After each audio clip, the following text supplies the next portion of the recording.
Okay guys, welcome to another video.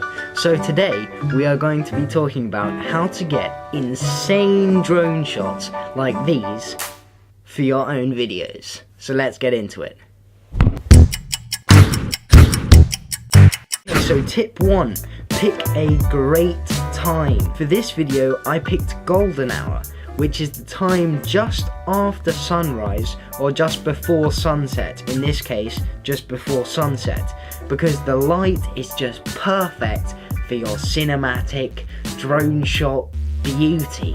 Okay, so tip 2 is to get as much variation in your shots as possible.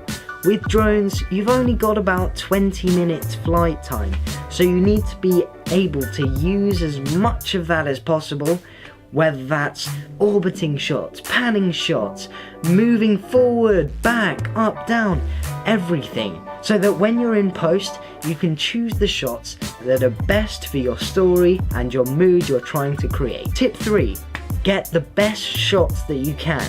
Now, it sounds obvious, but there are some specific shots that I tend to use. The first one is when I'm panning down, but going up.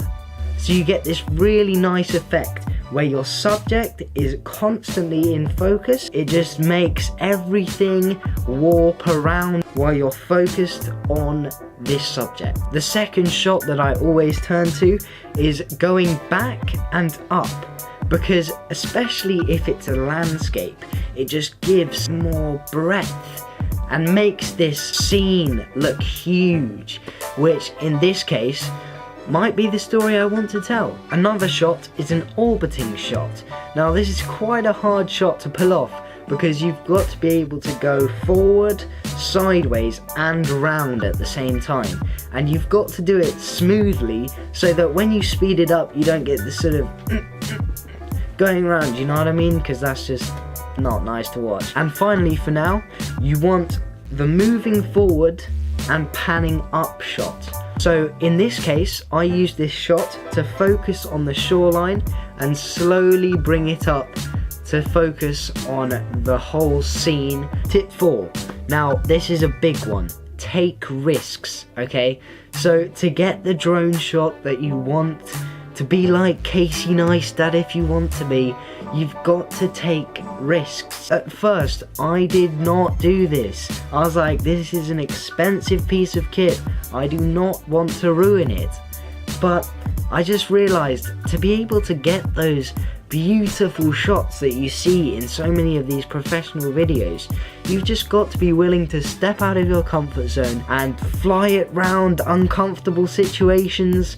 If it's a bit windy, that's a big problem with me because I don't want it just to fly off into the abyss. Do you know what I mean? But on a serious note, you need to take risks to get the shots you want. Side note, I can't be held responsible if you do take a risk though and your drone does plummet out the sky. So okay, moving on. Tip 5 then, I've briefly mentioned it, but try and get as steady shots as you can so that when you do speed it up, you have this really nice cinematic professional look. Otherwise, you'll have to do a lot of editing, maybe some awkward cuts, or use the stabilizer in your editing software, which, unless it's Premiere Pro, isn't really that great.